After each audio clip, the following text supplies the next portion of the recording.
Good afternoon, everybody. Thank you for joining us. We're still waiting for a few more people to join.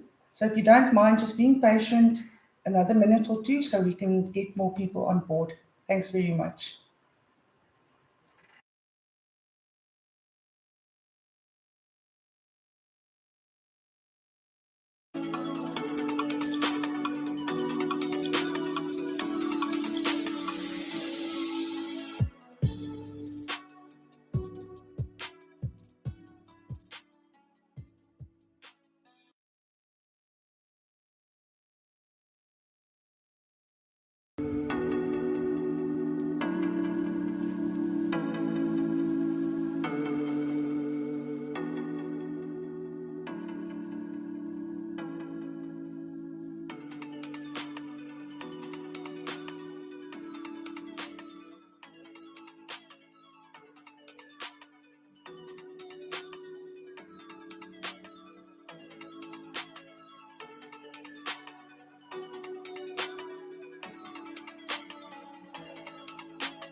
Good afternoon and welcome to the National Inventory Unit's webinar. This forms part of this week's Heritage Series in honor of Heritage Month. Before we begin, just a few house rules.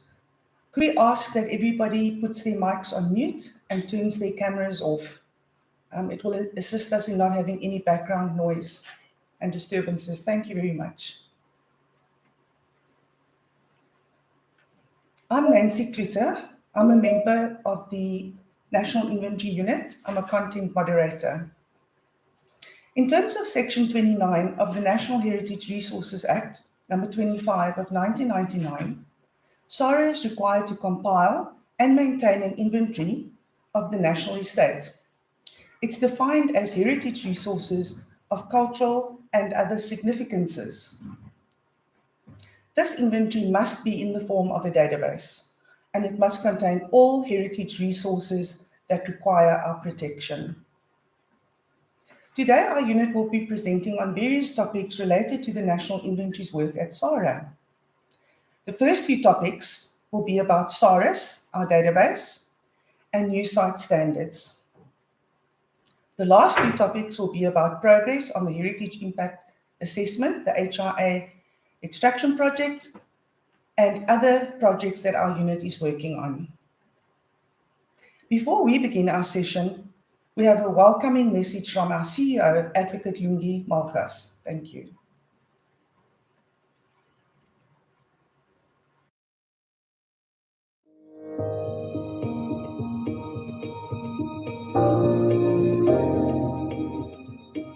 The South African Heritage Resources Agency welcomes you to our Heritage Week celebrations for 2021. We are excited to engage with all our partner institutions and the heritage community of South Africa. SARA is currently in pursuit of advancing the management of significant heritage resources in South Africa. As the national regulatory body for heritage resources management, SARA is interested in the further integration of its national management framework and is actively seeking partners that can assist in advancing our strategic objectives. As the world continues to battle against COVID-19, the year 2021 has prompted a global rethink, not only on how to manage our daily lives, but also how to manage those heritage resources that we are mandated to protect. This has presented SARA with an opportunity to extend the invitation to other role players and interested parties to contribute on how this advancement in heritage conservation should unfold. The Heritage Week webinar series is a platform that will highlight the areas of mutual interest between SARA and our heritage community. We intend on expanding our strategic network by addressing needs in heritage management, as well as the continuous building of skills for the heritage sector in an extremely dynamic world. The key purpose of the webinar is to provide clarity in our areas of conservation management and to explore potential areas of mutual collaboration between SARA and our heritage community.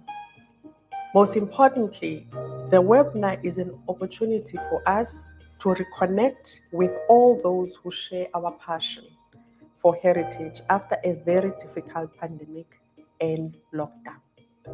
I thank you and welcome to our webinar.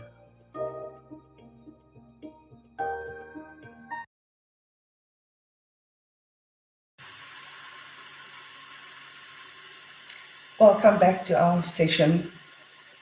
Before we continue, for those that joined a little bit later, may I ask kindly that you turn off cameras and mics, please? Thanks very much. First up, I'd like to introduce one of the members of our team, Lumile Mafutsanyana. She joined SARA as an intern and proceeded to become a content moderator in our National Inventory Unit.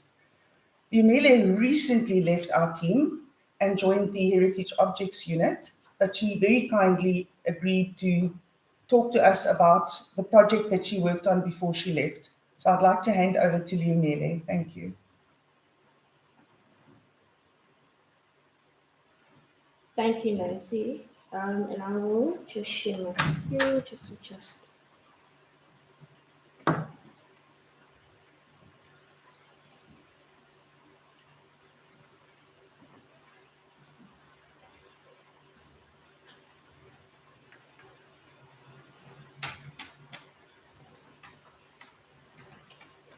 As Nancy had mentioned, my name is Leomile Mufutsanyana, and I'll be presenting on the Core Data Index for heritage sites, which is a national minimum standard for recording heritage sites. So I will be taking you, as part of my introduction, the importance and benefits of standardized records of heritage information, and then I will proceed to discuss the legal framework that as per the National Heritage Resources Act number 25 of 1999, which facilitates the development of a standardized database. I will move on to share on the procedures of the review process on a working document, which is the core data index for heritage sites specifically. I will discuss the structure of the index and some of the identified challenges thus far, and then conclude with the vision moving forward. The Core Data Index for heritage sites is intended to provide a standardized format for recording of data pertaining to heritage sites of the national estate as defined by Section 3 of the National Heritage Resources Act, NARA for short. A standardized capture of heritage sites is beneficial for information management. Principal to this is providing rules for structuring information so it can be captured in a reliable, readable, retrievable, and consistent manner to allow for long-term value of data, um, specifically in possible evolutions of systems, and also allow for integrated heritage management system.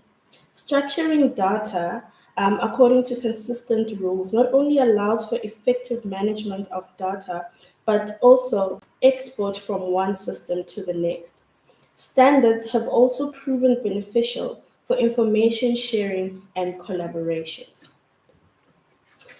So, SARA is empowered by Section 13 and 39 of the NARA to establish national principles, standards, and policies for identification, recording, and management of heritage sites for SARA and other relevant bodies.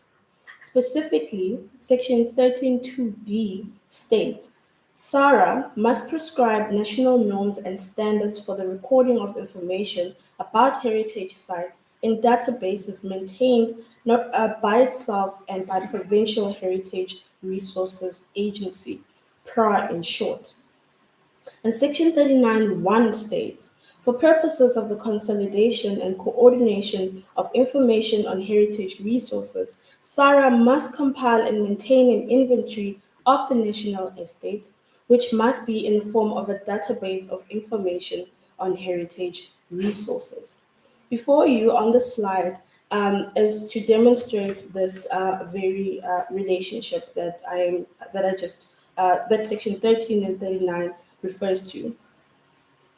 Section 24.1f of the NARA requires that all provincial heritage resources authorities, PRAs, maintain databases on heritage resources in accordance with national standards and provide this data to SARA through SARAS for inclusion in the inventory of the national estate. This database should contain all resources that are graded but not yet gazetted in the register, identified as being subject to general provisions, identified as having potential to be protected under the NARA, and those formally entered into the Provincial Heritage Register. The database and register must conform to standards set by SARA and must be incorporated into SARAs for inclusion in the inventory of the national estate. Within the minimum standards issued by SARA, the provincial database must list resources in accordance with their grading as outlined by Section 7 of the NARA, lists the management responsibilities for the resources, including the jurisdiction of local authorities in the management of these resources, as well as any other category defined by the provincial authority in consultation with SARA, pardon. Noting that resources listed within the provincial database, as well as the registers, are bounded by locality, Any system developed for the management of these databases must be GIS-based to ensure the integrity of spatial data. Furthermore, the guidelines for provincial heritage databases and heritage registers has been drafted and will be finalized once the National Core Index for Heritage Resources has been concluded. And this is the document that I will be that I'm currently going to speak into. The South African Heritage Resources Information System, SARS, was designed to fulfill this purpose, and SARA strongly recommends the system as the principle as principle for management of heritage resources. However, where a system is planned for, SARA must be consulted at the earliest stages of development to ensure ease of integration.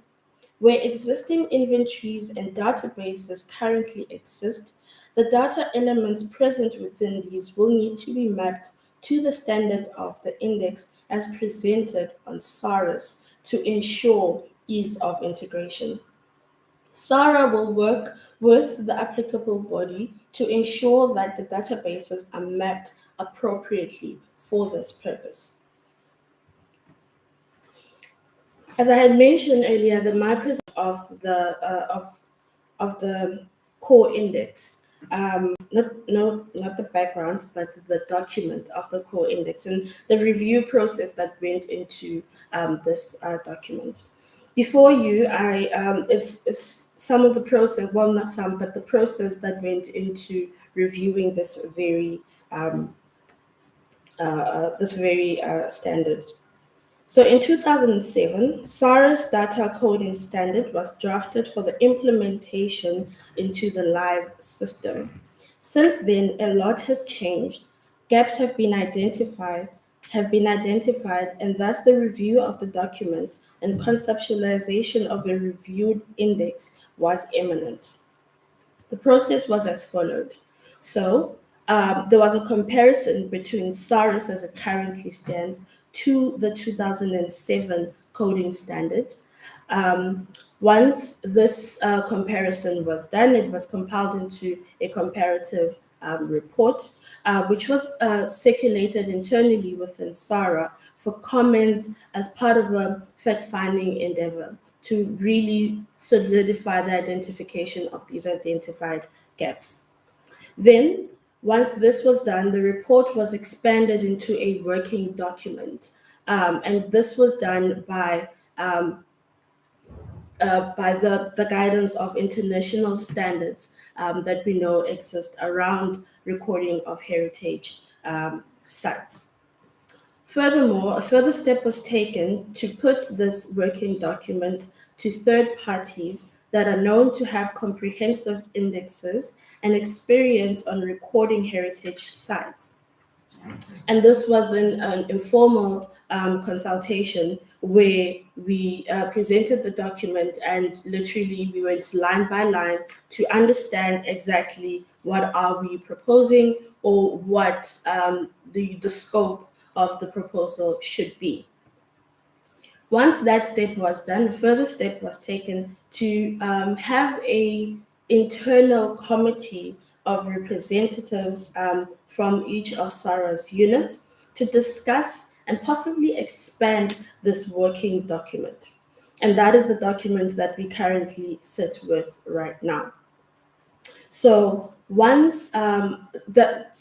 currently the NIU will be working to neaten up, so to say, but also put it in a format that can be sent out to internal as well as external parties, and mainly for purposes of commentary and discussion. The standard currently employed within SARS was guided by best practice in the heritage space. However, the need has been shown to better align the South African standard with international standards, which will ease future integration into conceptual frameworks such as the SIDOC SIO standard. Therefore, the development of this working index is guided by international standards such as Core Data Index to historic buildings, monuments of architectural heritage, International Core Data Standard for archaeological sites and monuments, as well as guidelines of cultural heritage, which was mainly covered three broad topics, which was movable, immovable, as well as intangible heritage. So, the structure of the working document is as presented before you. So, the index is divided into two major parts: general as well as class/type specific records.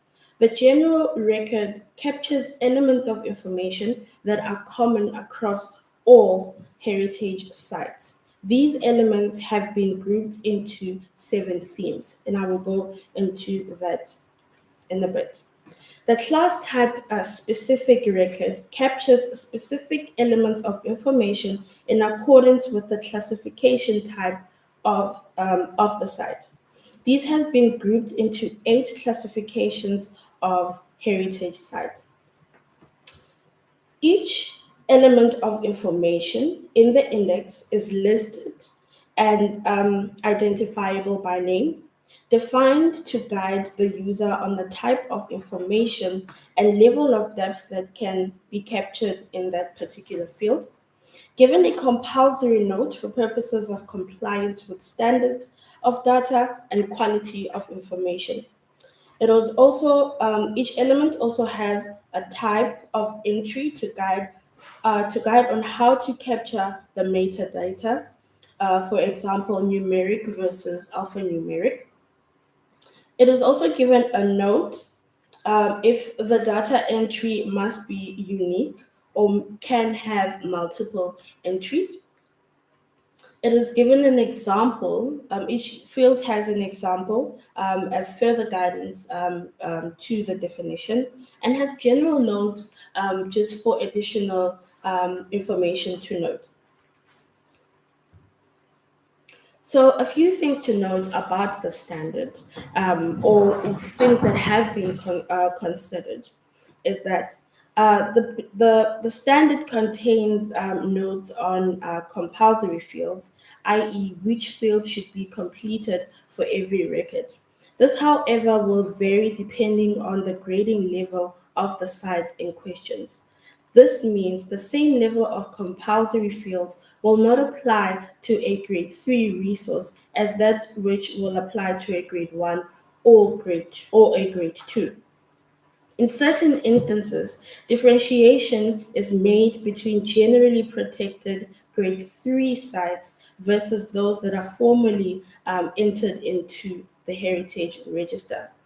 To standardize and control data entry, several controlled vocabularies will be employed within the data index. To this end, SARA will employ vocabularies already developed by international standards in heritage, FISH for short, the Getty Foundation, and will further undertake the development of custom vocabularies where required to capture the South African context.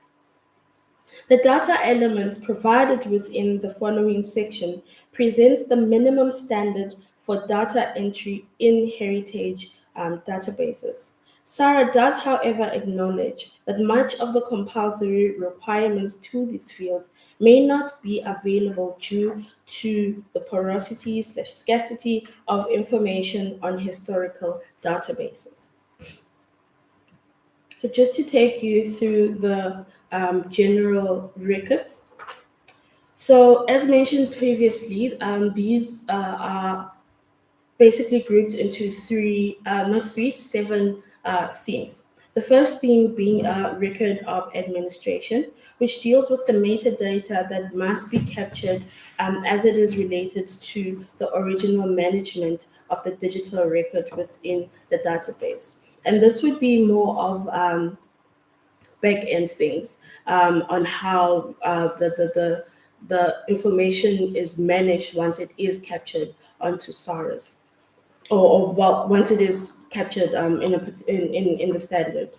The second one refers to names and descriptors, which deals with records for purposes of identification. So the names, the alternative codes, etc.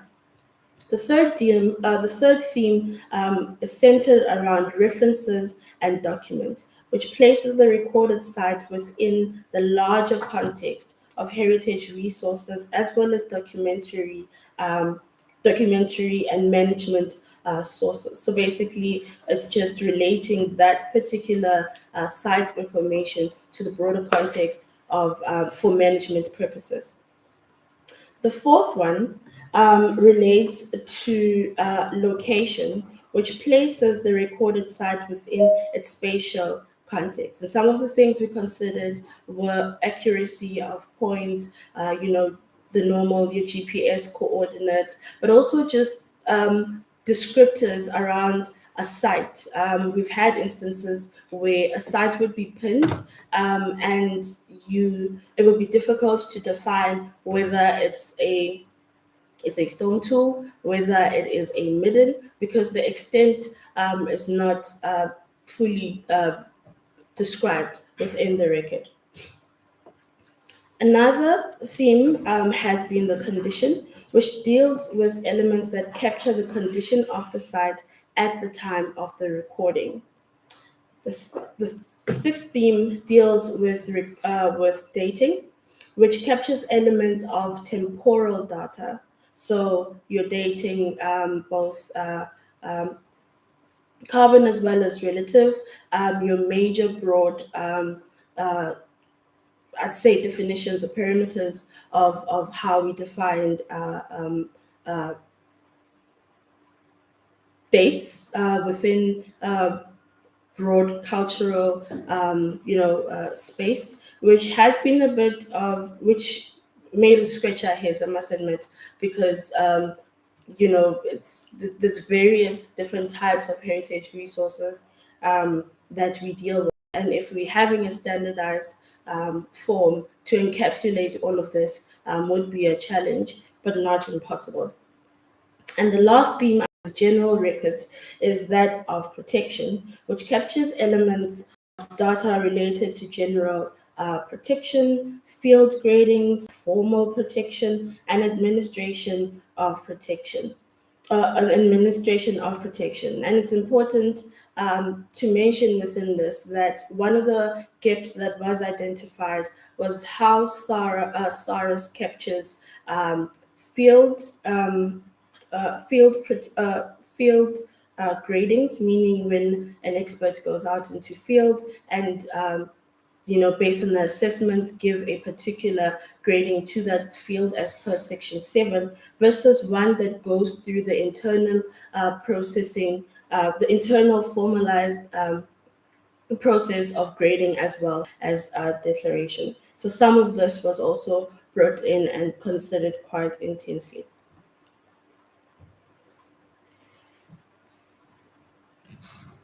The eighth theme and all the way up to the 15th theme mainly deals with the specific class records. And this is how broadly heritage sites can be themed or grouped. The first one being monuments and memorials. And when we first dealt with this theme, it was considered it was heavily implied under the built environment theme. However, with the national audit with the project of the National Audit of Monuments and Memorials, this was later on singled out as a form specifically, as a form needed to be devised specifically for this particular project. Then you have built environment, And with built environment, what we found is that internationally, this is one of the categories that is well expanded, and there's been years of research and countless controlled fields and standards that could be applied to that. However, what we did try to do was be critical of the suggested controlled fields in an international context versus that of Southern Africa, especially when you are dealing with heritage sites that are a little bit older. So a little bit more of critical thinking we need to be put into how exactly are we going to expand these controlled fields. Another theme was with burial grounds and graves. And within the 2007 standard, unfortunately, there was no model towards this effect. It was also difficult to try and find a specific model that goes out or that has done a little bit more research to deal with the recording of burial grounds and graves. And one of the examples that we found was a survey that was designed by a European conservation body, specifically in Italy. And this was a community initiative where communities had went into a historical burial ground to record the different graves there. And even then, we still had a challenge of recording burial grounds versus actual graves, and exactly how to deal with the information that comes up on an epigraph, and basically how the access of that information would be. And this is around the sensitivities of acknowledging that within a Southern African context or an African context, burial grounds and graves do hold a certain sensitivity to society. And then the next theme is archaeological. And with archaeological, we found that in terms of SARS as it stands now, it was provisions for it had been made a lot more than any other models that we could find. But also, this was with very general archaeology. It did not go into other types of archaeologies. Another thing was that one, because of previous surveys that had been conducted on recording rock art, there is a recording provisions made for recording of rock art motifs. The next one was with maritime sites. And for maritime sites, we noticed that while it was expanded upon the model in the 2007 index as well as on SARS, all the fields, have been intensely covered quite extensively.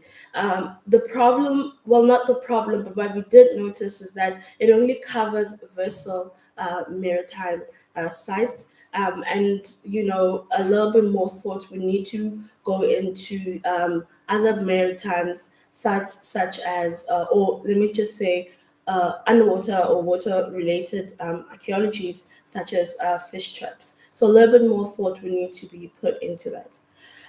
For theme 13 and 14, we were faced with a problem where there were no models except that what was already implemented on SARS. And the geological theme came up specifically when the Barberton Makonja sites were declared. Were graded. And so it was a thing of how do we then record these sites for purposes of heritage information? And the only thing that we have on SARS currently are geological formations. So it will be worthwhile to look into how then do we record these sites, for purposes of heritage as well as for management of these sites. And then the last theme that we deal with was landscapes. And really, landscapes is really broad, not only in the definition within the NARA, but also just in the way that other standards refer to it. It encapsulates quite a lot of other themes of types of sites. So there is an archaeological in certain instances, a geographical slash, nature aspects onto that, and then you have the built environment, cultural as well as anthropological. So all of these elements need to also be considered as to when you capture a heritage site that is considered a landscape, how do you encapsulate all of this information within this particular site? Do you then, record each site individually or each aspect individually and then relate them back together? Or are there other ways to look into to really broaden or to really dive into how to capture this site? So some of the challenges that we face, and as I've mentioned before, was with the definition of a site, particularly in the context of archaeology and paleontology, where you can have sites that run for kilometers on end, or also where, in the case of archaeology, where people have defined, just a sighting of a stone tool as an entirety of a site. So that would also need to be considered, and also just the lack of appropriate models to capture information for heritage management purposes. And again, this is where the role of higher learning institutions come in, because while the people that were, assisting in expanding the document were aware, our way of, research projects within institutions of higher learning, no one could pinpoint if such a model, has been, drafted or higher learning institutions. And then comes some of the challenges with the notes that I had already with the slide earlier on compulsory field. Again, what is compulsory at national level for a grade 1 site may not necessarily be compulsory at a heritage register level, which is a grade 3. So in making a standardized form, you will deal with this challenges. And the same applies for compliance versus information that is available. So you've made this field compulsory, and part of its being is important for other systems such as audits or information to be relayed to for purposes of research. So it's these type of things that we also need to start grappling with. And then come the challenge of controlled fields and recognizing the extent of fields that need to be controlled, but also realizing that that information is not always available. And then also it's a challenge, just like with the models, it's a challenge, but it also facilitates an opportunity of collaboration with higher learning institutions and active research, where learners, researchers that are focused on a specific type of heritage site can then provide guidance, or maybe can avail some of these models and controlled fields, to expand on this a lot more. A way forward, and in conclusion, would be to take this working document. The first step would be to take it and format it into a copy that is ready for wider distribution. The purposes of this distribution is for further contribution, discussion, and collaboration with wider audiences to get the document to a stage of formal commenting. This approach is intended to facilitate thorough building of the core index for heritage sites. And the team envisions that this formatting of this document will be ready within the course of this year. Thank you. Thank you, Liumile. As you heard, a lot of work goes into this document, and we are hoping in the future to get a lot more input from a broader audience. Our next section will be from our manager, Clinton Jackson. He joined SARA in 2014 as a content moderator, and in 2017 he became the manager. Clinton is going to show you or present a pre-recorded demonstration of the work that's been done on SARS. Thank you, Clinton.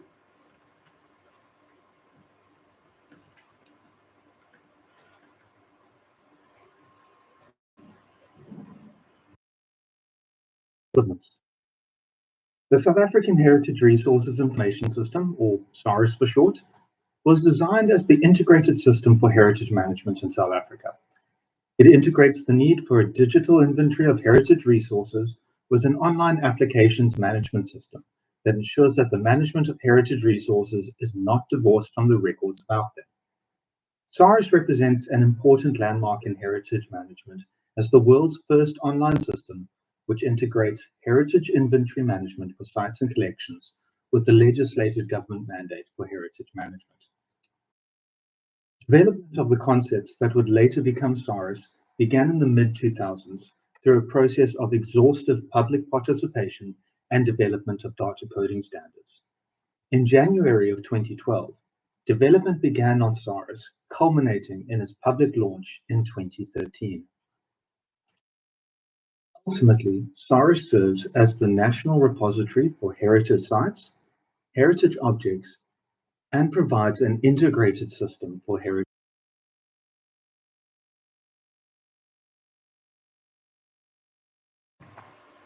Thank you very much, everyone. If I can please request for Anna Marie to stop sharing your screen. We're able to see your web browser and it's blocking off the video. Thank you very much. Heritage management. With SARS being open to the public for 8 years, we need to look to the future. Over the years, our users have been asking to see changes made on the system. Changes such as an updated user interface and improvements to the application management features. SARS was built on the Drupal 7 content management system. This version of Drupal is reaching its end of life, so we needed to begin redeveloping the system to keep up with developments. This has given us the perfect opportunity to make some much needed changes to SARS. Welcome to the SARS Drupal 8 development site. Today, I'll give you a sneak peek at the updates that have been made to the user interface, the application system, and how we have begun integrating the draft data index for sites. The new version is still in active development, so everything you see is subject to change as the various functions that make up SARS are built and tested. To begin with, we have opted to introduce a cleaner interface that brings the system in line with more modern web interfaces, with better responsiveness for navigating on mobile devices. Let's have a look at that. Here I'm demonstrating how the new SARS interface will dynamically adjust content based on the size of the device being used, from desktop through to a standard tablet interface, and then to a mobile telephone. This makes it more user-friendly and accessible than ever before. Now let's have a look at site creation. With this new version of SARS, we have begun integrating elements from the draft data index for sites, the same that was presented earlier. The new fields are designed to expand on the data captured on SARS and ultimately provide more comprehensive records. Whilst not part of today's demonstration, the ability will still exist to add more detailed information depending on the type of resource being recorded. The recording form has been divided into sections handling different themes of information, such as identifiers, descriptions, location, dating, and finally references. As an example, I'm going to go ahead and populate some information about SARA's head office, a provincial heritage site also known as the Granite Lodge.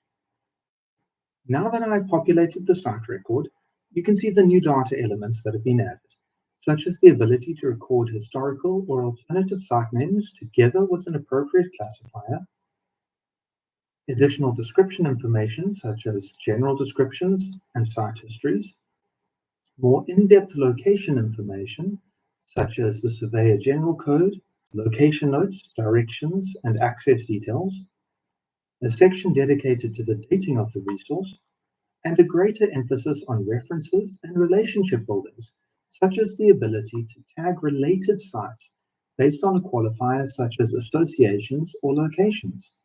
And then, as we begin to populate SARS, we will also have the ability to link this record together with other sources of information on SARS. Now let's save and view the completed record.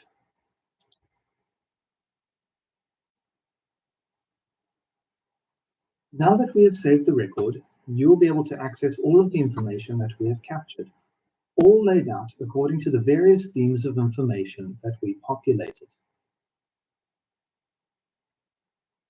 Whilst we have demonstrated the basic site capture feature today, the site recording ecosystem includes a host of additional features, including type-specific recording, condition, protections, and administration of those protections. Next, we will move on to the application management system. Now let's have a look at the revised heritage application system that we will be implementing in this new build of SARS. As existing users of SARS will know, our application system is designed to be a unified system with a one-size-fits-all application form. Within the new version, we have elected to run with a system that allows us to create customized application forms based on the type of application, as well as the authority to which you are applying. Let's take a dive into that. To start, we have developed an application selector system. This will help users decide what type of application they want to make and to which authority they are making it to. It will dynamically change based on the type of selection, whether you are, for example, wanting to nominate a resource for declaration, or wanting to apply for a permit, what type of permit, and where this permit is directed to.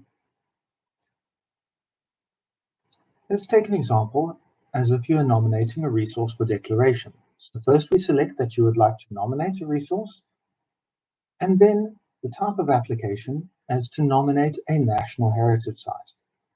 Once you select that, it will generate which application form you need to fill in. So if we click here, it will automatically open the new application form for you. Instead of the unified application system, which most people are used to with the current build of SARS, the new system that we have run with allows us to create customized application forms for each type of application on the system. This allows us to make sure that we have custom skip logic and custom validation criteria together with the relevant fields for each type of application. As you can see, if I attempt to move on with this application without agreeing to the terms of service as one such compulsory field, the system will immediately tell you that you have made an invalid entry.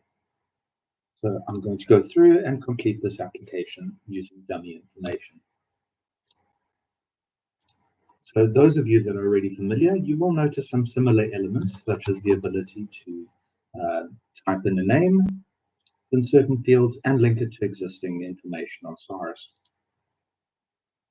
The new system includes a much greater emphasis on customizable visibility on fields dependent on the type of entry that you input. For example, as we log in the information that needs to be captured with regards to the site that is being nominated, if you know that the site is already recorded on SARS and you select yes, you'll be asked to reference that site in. If you select no, that site reference will disappear and be replaced with the ability to capture additional information. I'm going to go ahead and complete the rest of this application form.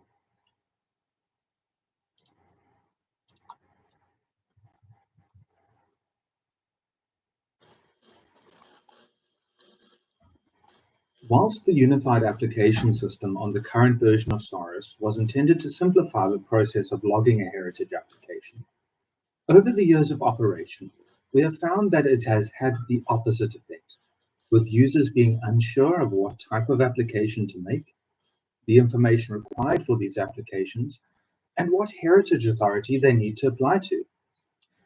As SARS was designed to be a tool that all heritage authorities can use for the management of their application processes, over the years we have found that the Uni application to be a stumbling block in the adoption of the system, as it would mean that their existing application forms and processes would need to be merged into the singular system, and their unique needs not necessarily met.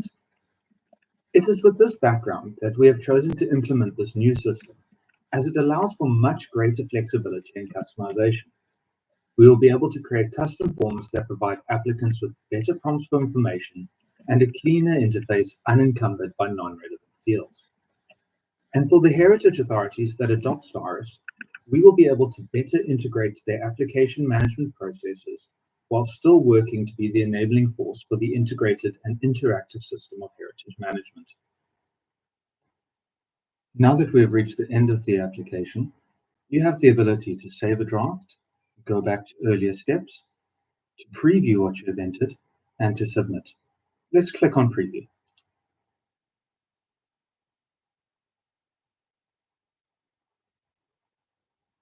When you click on Preview, you're given a screen that shows you all of the information that you have completed throughout the course of the application, and then gives the ability to go back and make any additional edits that you need to.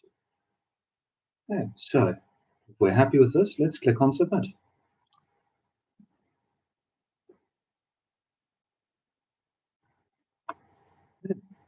Now that it's been submitted, we've also set up a system in the back that will trigger an email being sent to the applicant, notifying them that this has been completed, together with a copy of all of the information entered.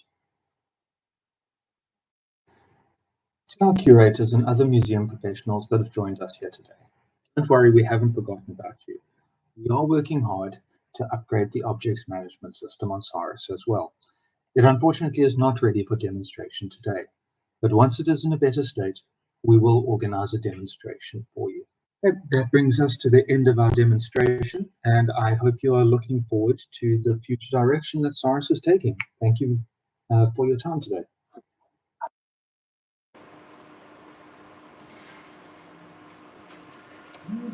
Hi everybody, I hope you enjoyed that sneak peek into the developments and the direction that SARS is going into. As you can see, there's lots of excitement ahead. Our next speaker is our colleague, Ete Nweka. She is the intern in our unit and she joined us in 2019. I'll hand over to Ete. Thank you so much, Nancy. I'll be presenting. Okay, let me show my screen.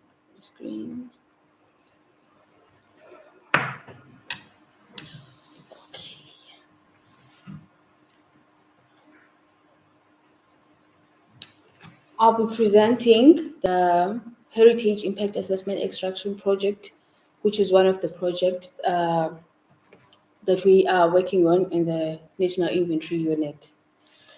I'll take you through the background of the project, the systems that are used on the project, the process of the extraction, the HI extraction process, progress, the limitations, and the conclusion.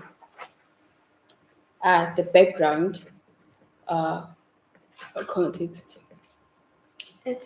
Just share the screen. Am I sharing? Your screen. Okay. Let me share.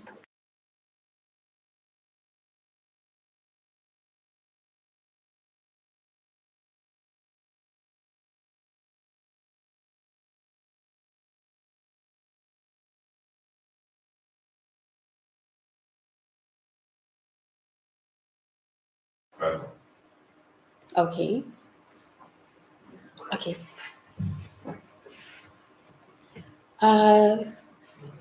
HI Extraction Project is an initiative derived from SARA's HIA digitization project and publication of Section 39, subsection 7 of NARA 25 of 1999. In preparation for the 2017 annual publication, several GIS models were tested to interrogate the National Estates Database as represented on SARS. Through this process, were more comprehensively recorded in the inventory of the national estate. These models aided in emphasizing the extent of our data gaps. The information required to address some of these gaps was in SARA's possession in a form of heritage reports, because all heritage cases submitted to SARA were uploaded onto SARAS. Therefore, the aim of the Heritage Impact Assessment Extraction Project is to populate and enrich the inventory of the national estate with the heritage and archaeological sites that are on the HIA reports found on SARAS.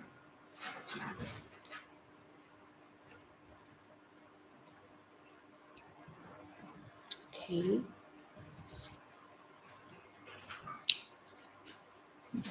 This is me.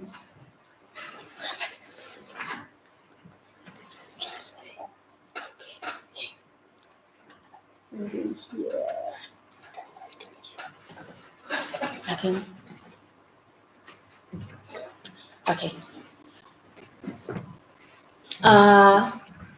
The systems that we use on the project, all heritage related cases submitted to SARA are uploaded onto SARAS. This includes notifications of developments as per the mandate under Section 38 of the NARA. Currently, there are over 15,980 heritage reports on SARAS, each of which contains the information on heritage resources. Every development that is recorded on SARAS must have its footprint recorded onto the development maps. The footprint has a case number which details the development and all linked supporting documents, including the HIAs.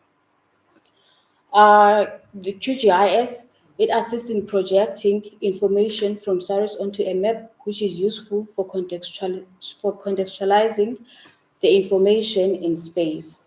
This visual is useful for trend identification. The process of extraction. The information that is extracted from HIA is recorded on SARAS. So with QGIS, we are able to project the recorded information onto a map for keeping track of the recorded sites and for trend identification. So this map shows the density of the recorded heritage resources in South Africa during the HIA extraction project. So this map helps in better understanding of the heritage landscape and sensitivity of the area and the country as a whole. Finding the HIA on SARAS. As part of the project, to find an HIA report on SARAS, we search for a case ID and ensure that for extraction to take place, the status of the case is closed and approved. On picture 1, when the status of the case is closed and approved, when the status of the case is closed and approved, we click on the case to open. On picture 2, that's when the case is open. It shows all the documents that are attached to the case, which also includes the HIA reports. So we click to open the HIA report on the picture number 3. So when the HIA report is open, there is a document that is attached to the HIA report, and then you check whether the data has been extracted or not. So whether the data on the report has not been extracted, you click to open the report document as shown on picture number 4. So on picture number 4, we manually review the document and extract all the vital information that is necessary for recording on SARAS. Creating the sites. When we are creating the sites, we record all the information that we have extracted from the from the reports that were attached on the cases. So we record all the information that includes the unique site reference, the full site name, the full site category, the location of the site within South Africa, which includes the location, name, the street address, the nearest city, local municipality, district municipality, the province, the postal code, and GPS coordinates of the site, if they are available on the document. We reference the source using the Harvard style of referencing. We record the site action since the last publication on SARS and the recommendations, and then we save the site. Creating the site recording. This part is focused on the site description and site history as described by the author or the recorder. Information to be recorded includes when the site was identified, who identified the site, the reports and cases linked to the site, the medium used to record the site. We also record the information such as the site category, as it is a structural, archaeological, or the rock art. If it's the archaeological site, we record information such as the age category, the physical site type, the location type, the height of the site, the accessibility, the deposits, the artifact, and the cultural material description. And we also include all the images and attachments of the site. Creating the grading. The recommended field grading is in line with Section 7 of the NARA. So when we are recording the grading of the site, we record all the information regarding the grading, which includes the persons that are involved in the field survey, the date of the grading, the assigned grading to the site, the comments and statement of significance associated with the grading and significance category, the sphere of significance, and the level of significance. This image shows the completed site record after we have recorded all the information that you extracted from the Heritage Impact Assessment report. The HIA extraction progress. This project is an ongoing project, and since the beginning of this project, over 36,944 sites have been extracted with their associated gradings and the site recordings. The limitations or the challenges. The challenges that we encounter on this project is that there are cases with no attached HIA reports. There are sites with no coordinates, and some have inaccurate coordinates. There are some sites that are not graded or are not assigned the gradings. There is vague heritage resource descriptions. There are record duplication, meaning that the sites already recorded on the SARS, different reference in the HIA.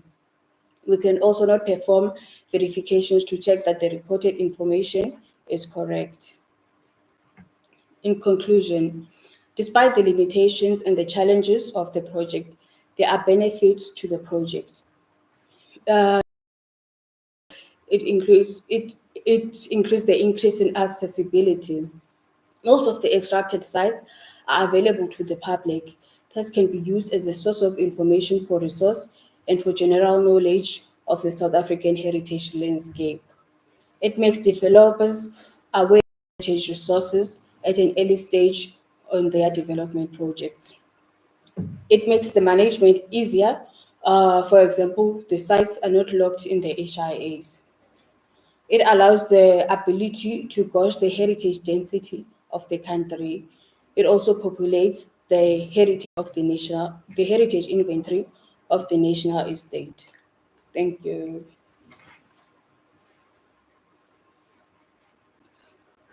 Thank you, Ete. We're really lucky to have you on board of our team. Our last session today will be our manager, Quinton, again, and he will be just taking you through some of the projects that our unit is working on. Thank you. Great. Thank you very much, Nancy. And also just thank you to Ete as well. As an intern in our unit, we've also thrown her in the deep end with today's presentation. So I just want to say well done and thank you very much.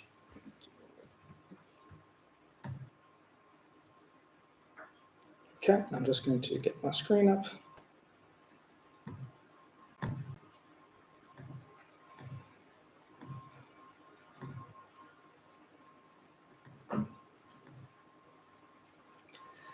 Great.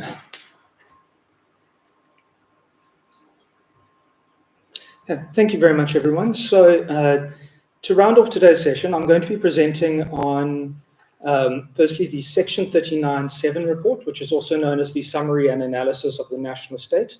It's one of the large outputs that the unit does every year, which is a large document that looks at data within the national inventory.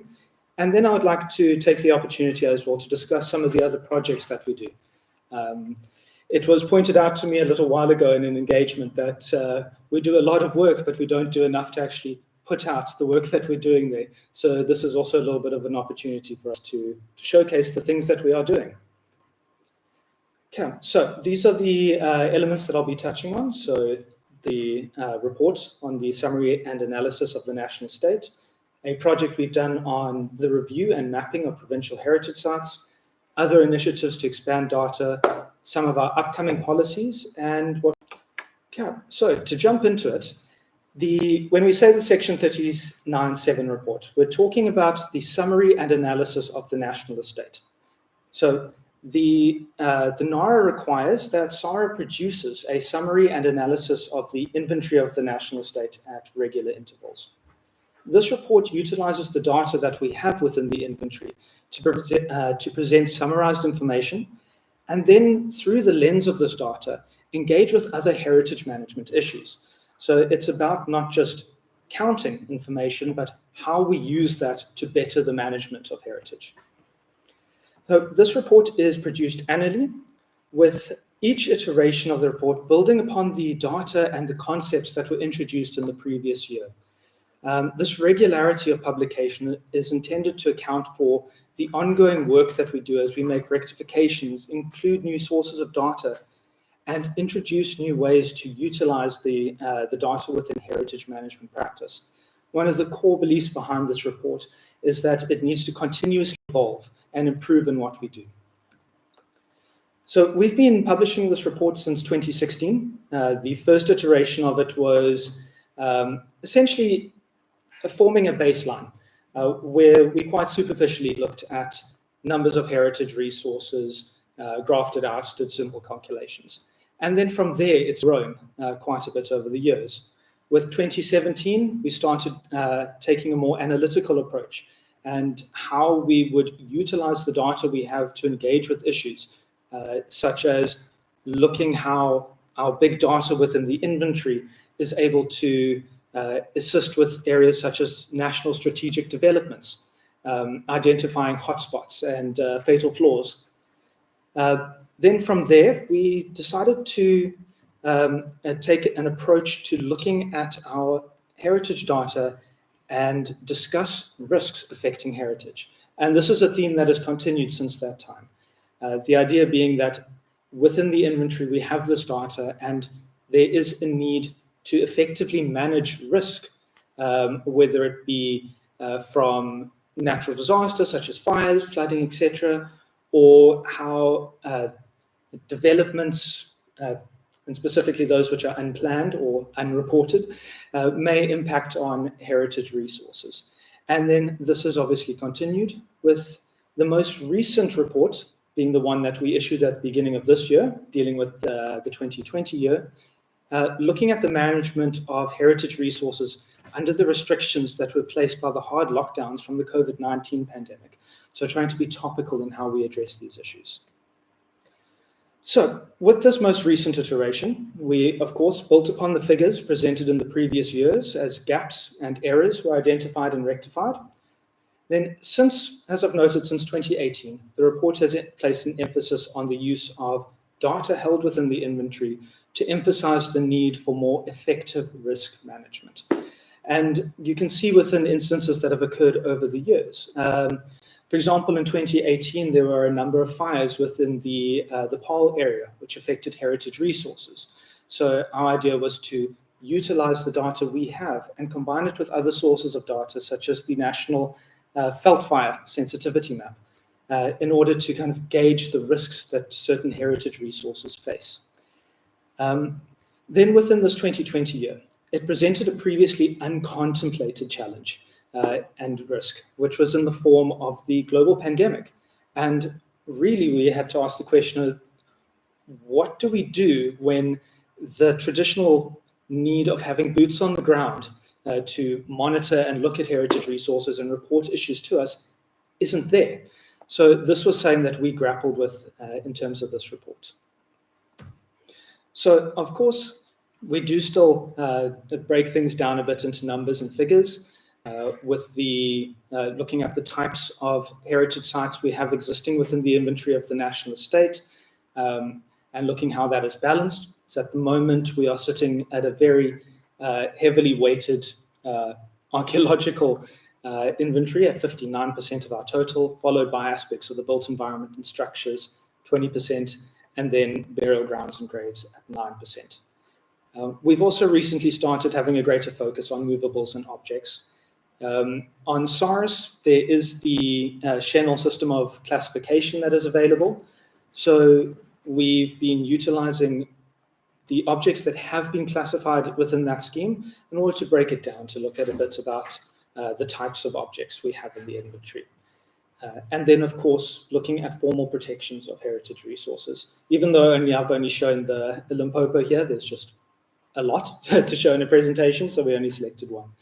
And we're looking at the formal protections of heritage resources over time and what types of resources are being protected throughout that period as well. Now, with 2020, we want that were imposed by the hard lockdowns and restrictions of the COVID-19 pandemic, we had to look at how technology can help us in ensuring that heritage resources can still be monitored when we actually can't be there to do it ourselves. So as part of this report, we utilized remote sensing and a case study of a large fire that occurred in the Drakensberg World Heritage Site during, what was last year, 2020, as a means to show how we can use free tools that can supplement our ability to look after heritage, or at very least track as things happen so that we can plan how to deal with these occurrences. So through this, we used freely available satellite imagery to be able to track this fire and the progress it made through the Drakensberg landscape. And because this type of imagery is multispectral, we're able to adjust how it is viewed so that we can, for example, cut through the smoke to be able to see how a fire is spreading, and then combine it with the heritage resources information that we have in our database to be able to identify and possibly gauge potential impacts on heritage resources within the area. So within these screenshots, the big red star is the Game Pass Shelter National Heritage Site, which at that stage had just been declared. So we were quite interested in seeing whether there would be any potential impact and what needs to be done after that. And then, of course, this is just a normalized burn ratio analysis that was conducted just to examine the extent of the potential damage within the park. Okay, going forward into the 2021 report. This is really a call to our stakeholders. So the information that we utilize to generate this report every year is based on the information that we have available within the inventory.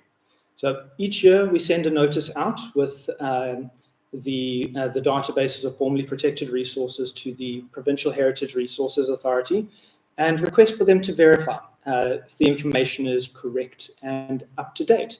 On occasion, we don't necessarily get notified if there's a new provincial heritage site has been declared. We don't get a timeless notification of it. So this is a way of double checking and making sure that the information is in a decent state, seeing as it's quite difficult for us based here in Cape Town to always confirm information up in Limpopo, as an example. But of course, the responses to this verification hasn't always been optimal. There have been some provincial authorities that have dealt with it very in depth and have produced quite a good product that we can be quite confident about. Other provincial authorities are, as we know, are severely under-resourced and find it difficult to be able to dedicate the time to this exercise. The operations within our unit to try and supplement this and cover the gap really try to help out in order to rectify information and make sure that what we give to the provincial authorities to verify is already in a good state so that they don't have to do much work with it. But really, to the members of the provincial authorities that have joined us here today, it's just a request to please, when these verification requests go out, to just set aside a little bit of time and go through it. Ultimately, if you dedicate some time and you've done it once, then that assures that, well, really it won't need to be done again, because you can be confident that what we've sent you as part of the verification exercise is already a true reflection. And then just a call for better communication as well. Formal protections, when an authority gazettes a new provincial heritage site, needs to be reported to SARA and to the National Inventory Unit within 30 days of that occurring. We have noticed over the years some formal declarations don't actually get reported to us, and we find out almost by accident. So it's just a call to for better communication, really. Then also, when it comes to destructions or amendments, we know that at times heritage resources are destroyed. If we look at the recent unrest within KwaZulu-Natal and how that impacted on aspects of the built environment, possible heritage fabric, to just let us know when these occur so that we are able to record it. And then when it comes to things such as our movable heritage resources or our objects, thefts and other heritage crimes really need to be reported to SARA. For those of you that were part of the Heritage Objects session earlier, would know that the Heritage Objects Unit has spent quite a great deal of time and effort building up effective networks with law enforcement, so they are able to get involved and assist. And really, as SARA, we want to be there and to try and assist with both provincial as well as local authorities. So really, it's also a call just for communication, which will go a long way. And then to general stakeholders as well. I said the data that we have is really what we use to generate these kinds of analyses. So if anybody has data on heritage resources and wishes to share that with us, we would be insanely grateful.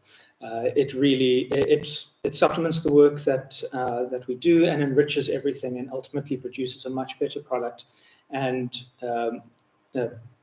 helps to reflect the national estate in a far more balanced manner. Okay, so next on, I just want to chat about some of the projects that we're doing. So first off is the Provincial Heritage Sites Review and Mapping Project. So as I've noted, with the need for verification for some of the data sets, the National Inventory Unit has undertaken a process of internally reviewing and correcting data on formally protected heritage resources. Really, it's as a way of ensuring that we get the data we need, and also as a way of assisting the provincial heritage resources authorities, which, as I've said, are severely under-resourced, especially certain provinces, like, for example, the Free State. While they've got a fantastic council in place, there is really only one person that is dealing with heritage management for the entire province. So this is our way of also trying to assist. There's also other things that we've been doing with this. With the first formal declarations occurring in the country from as early as 1936, many of the older provincial heritage sites were not well defined in terms of descriptions or their locations. And over the years, there have been amendments and other withdrawals and redeclarations of these heritage resources. And as the inventory, we have undertaken a process of reviewing each and every single provincial heritage site in the country in order to accurately map them and provide access to historical Gazette information so that we can provide access, accurate information, as well as present the historical changes to a place over time. This has been a rather intensive process. The older provincial heritage sites were declared well before the advent of GPS or modern mapping technologies, and were often very vaguely described. There's also been an issue of changes in property and provincial boundaries, changes of road names, how things are termed. Where there have been surveyed general diagrams produced of resources, we have undertaken a process of converting these into usable geometry. An element of archival research, looking at old conversations in our archives, and then finally also a process of deciding how certain things are treated within the inventory, how records need to be treated. So this is just an example of a site where there was a surveyor general diagram available. So we've undertaken processes of converting that into geographic information so that we can provide an effective boundary, the legal definition of what a site contains. This is a provincial heritage site in Limpopo. It's a fossil trackway. And then because of changes to properties, to provinces, to names, etc., there has been a need to track through old general plans for towns, some of which date back into the 1800s, some of these old plans, in order to try and identify what a property was defined at the time that something was declared. And then also reviewing things such as the NGI mosaics, which contain very useful information, and tracking through some of the conversations we have recorded in our registry in order to better understand where things are, how they were defined at a particular time, and what some of the issues were. And it's helped us we've come across some quite interesting investigations, things such as sites which have provincial heritage site plaques on, but weren't necessarily actually declared, and trying to figure out those little mysteries that have popped up. And it's been quite a valuable and rewarding exercise. And then also deciding how we're going to be treating these records. At times we've had records that within our older databases are treated as a singular item. So for example, the agricultural college in Potchefstroom was treated as a singular record. But as we were reviewing and reading through these gazettes, we're actually noting that this is better treated as two independent heritage resources within the inventory, within the database itself, in order to give it a better life, so to speak. Yeah. And then, as we complete the process of going through each of the provincial heritage sites and reviewing the provinces, we've put together a new mapping interface on SARS. So even though we're going forward with a new development, that doesn't mean that we're ignoring SARS as it currently stands. So as we complete this process in each province, a new map interface has been put together, and each site that has been properly reviewed, you'll be able to access it through our new mapping interface. You can search through all of the information we have. This is just the items which have been properly reviewed. This is just examples of the map interfaces for the provincial heritage sites, national heritage sites. And then because we've also been putting legally defined boundaries within these records now, on that interface, you'll be able to zoom in and have a look at where a heritage site, at least as far as the Gazette is concerned, begins and ends. Okay, some of the initiatives we've been doing to expand on our data. As the inventory unit, we regularly engage in projects and seek partnerships to expand on the inventory database. Some of the things we've been doing is when we've had the opportunity, been constructing 3D models of heritage sites. So the ones that you see here is the Onderdal School Provincial Heritage Site in the Western Cape, and then the Wildebeestkale site in the Northern Cape. This is an area that we want to expand upon quite a bit. It's still quite limited at the moment. We haven't quite gotten as far as our colleagues in the Maritime unit, but this is a fantastic way of supplementing the documentary information we have available. As we try and find new ways to populate the inventory, we can't neglect what has been done in the past. There's many surveys that exist that have been done thanks to the predecessors of SARA and the PRAS, the National Monuments Council. So as part of the Presidential Job Stimulus Project, we were able to employ a few people to digitize those surveys for us and begin the process of extracting that information. So during that short period, we were able to add a further 509 sites to the inventory, as well as the data in these surveys. Then quite a major project to undertake is the audit of state-owned collections. So this is an initiative to provide inventories of heritage resources within state custodianship. Over the years, a number of projects have been done, from the Performing Arts Council of the Free State to a collaboration with Aziko for their archaeology collection. My apologies. In recent years, we've also taken the focus of being a bit more inward. As SARA, we own a number of properties, and there are heritage objects associated with that. Now, as we go out to state entities and state-supported bodies, we're telling them to do inventories, to digitize, and we felt really, as SARA, we should be walking the walk. So we've been focusing on the collections that are associated with our properties. And it's also been an endeavor to upskill ourselves so that as the National Inventory Unit and in collaboration with the Heritage Objects Unit can actually go out and ourselves assist with generating these inventories.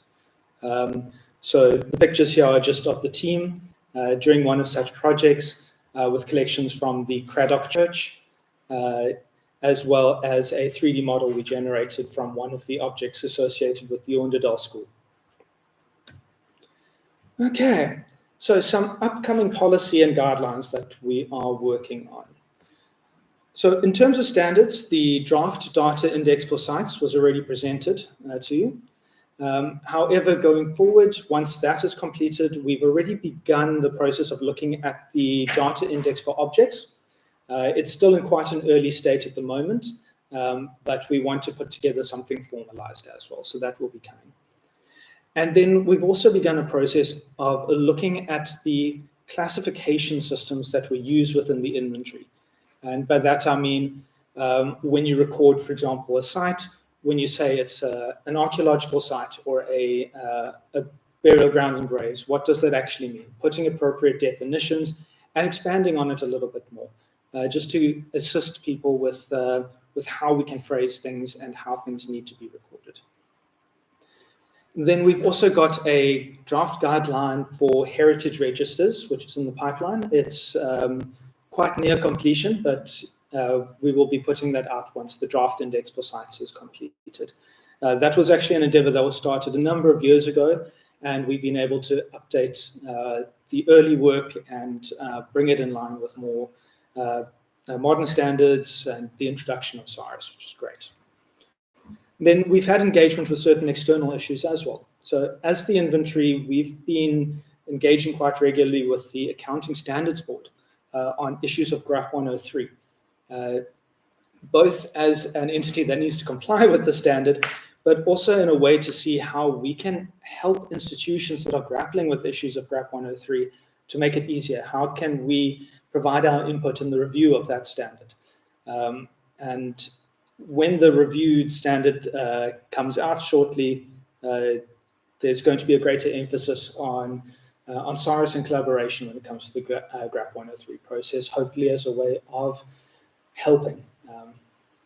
Then there's also the draft national policy on the digitization of arts, culture, and heritage, which will have a large implication for SARA and specifically the National Inventory Unit. And we are going to need to look forward to the construction of a policy, of a positive policy environment that facilitates the aims of that national policy, and how we can assist with it, within that policy environment. With all of these things, once they're ready, they will be distributed for comment and review. We don't want to just quickly put something together and push it out for the sake of pushing something out.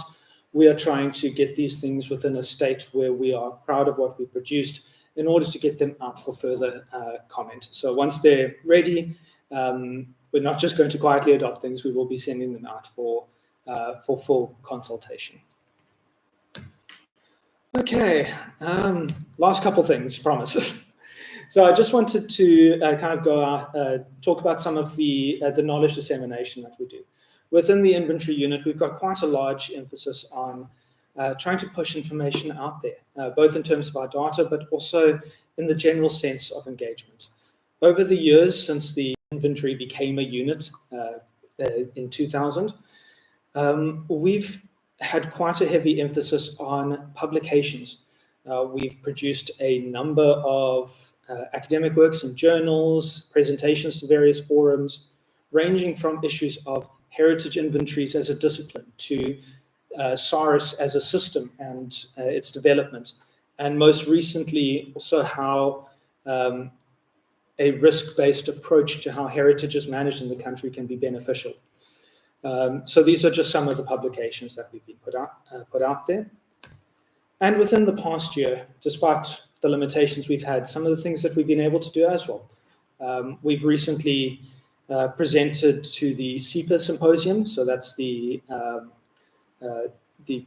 International Scientific Committee on Heritage Documentation, on the data collection methods for the audit of monuments and memorials in South Africa.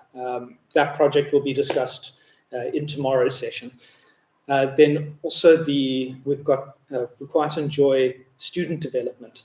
So we've been able to present to the South African Archaeology Student Council workshop, and then to the Rhodes University postgraduate diploma students for heritage management, and then finally produce content for the UCT Archaeology Heritage Management module, all relating to heritage inventories as a way of sensitizing the new generation of heritage practitioners to the importance of inventories and good data. Okay, so going forward, just as a function, the National Inventory Unit sits at this intersection of heritage and technology. We need to constantly evolve and learn new skills to increase our offerings. Over the past few years, we've been focusing on the development of our internal skill set to be able to improve our work and venture into new areas. Future goals include things such as leveraging developments in areas such as machine learning to further improve and expand upon what we do. Our department is really small, but we're very passionate about what we do, and we will continue to try our best to serve the heritage community and the country as a whole. And the inventory of the national estate as a general concept and the inventory unit as the driver is really nothing without the support of our stakeholders, both within government as well as in private. I see a number of you here that we've had regular engagements with, and I really just want to say thank you to all of your support. We actually can't do what we do without you. And also from my side as manager of the department, just a thank you to everyone else in the department. They have got such an intense passion for what they do, and it is really appreciated, especially when they're sitting into late hours of the evening helping people on SARS. So just a massive thank you from me on my side. So thank you. Thank you very much. That's it for my presentation. I think you could all see how passionate Clinton is about this project. We do tease him a little bit because he really loves the technology side just as much as he loves the heritage side of things. So thank you for that. Before we go, I'd just like to, we are done with our sessions now, and I'm sure you'll all agree it was very interesting. I would like to thank everybody who joined us. I'd also like to take the opportunity to thank those who joined via YouTube. We appreciate your watching us as well. And there is a heritage seminar tomorrow. I'll put the link in the chat box for those who don't know about it already. where all the heritage stakeholders in the country have been invited to attend and to take part in. And we really hope you'll join us there too. Thank you, we're done. As a goodbye, our Executive Officer, Mama Komoreng Nkasi Lusana, will be giving a video. Thank you. Sorry, Nancy. Hi, Nancy. Hi. Hi, Ben. Ben here. Hi, Ben. Could I please just ask all the guests to switch on their microphones? Could please switch on your microphone? You have heard me correctly. Please switch your microphones on.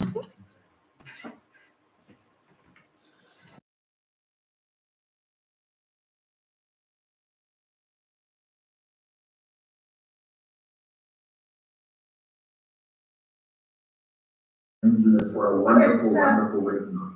Thank you so much.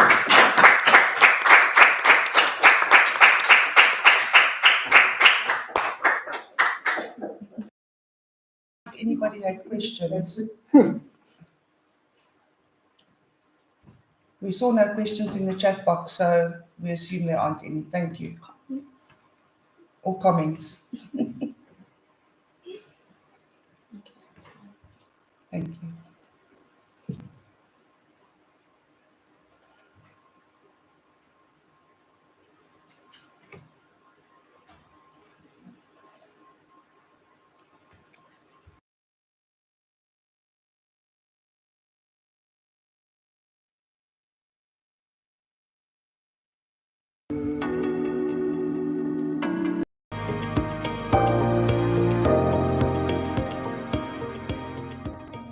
Good day, colleagues.